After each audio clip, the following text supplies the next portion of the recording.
பிரியமானவர்களே, கர்த்தருக்கு என்னுடைய வழி மறைந்து போயிற்று, தூரமாயிற்று என்று ஒரு நாளும் எண்ணாதீங்க.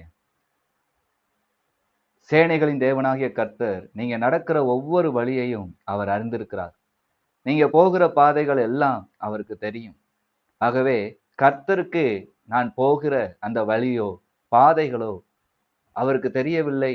ஆகவே தான் எனக்கு இந்த உபத்திரவம், எனக்கு இந்த போராட்டம் என்று பேசாதீங்க, நினைக்காதீங்க. ஏனென்று கேட்டா, கர்த்தருக்கு எல்லாமே தெரியும். தாயின் கருவுல உங்கள உருவாக்கினவர். சங்கீதம் 139 அருமையான சங்கீதக்காரர் இவ்வாறாக பாடுகிறார். சங்கீதம் 139 3ஆம் வசனம். நான் நடந்தாலும் படுத்திருந்தாலும் என்னை சூழ்ந்திருக்கிறீர். என் வழிகளெல்லாம் உமக்கு தெரியும்.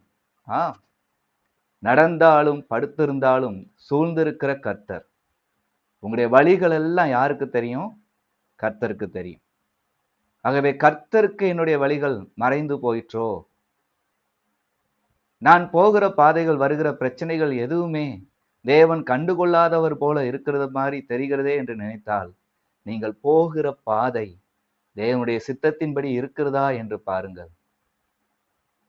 எவ்வளவு ஞானமாய் உணர்ந்த இந்த சங்கீதக்காரர், தேவன் எவ்வளவாய் தாயின் கருவிலே எலும்புகள் உருவான விதத்தையும் அறிந்திருக்கிறவர், என் வழிகளெல்லாம் உமக்கு தெரியும் என்று தேவனை நோக்கி பாடுகிறார். தேவனுக்கு மறைந்திருப்பது ஒன்றுமே இல்லைங்க. தேவன் காட்டுகிற பாதையில நீங்க நடக்கிறீங்களான்னு பாருங்க. அவர் காட்டுகிற பாதையில நடக்க நீங்க ஆசைப்படுங்க. அதுல உபத்திரம் இருக்காது, அதுல துன்பம் இருக்காது, அதுல தொல்லை இருக்காது. அதில் இக்கட்டு போல தெரிகிற மாதிரி இருக்கும். ஆனால் அதிலே பெரிய ஒரு ஆசீர்வாதமும் இருக்கும். ஆகவே தேவன் கொடுத்த பாதையில் நடங்க.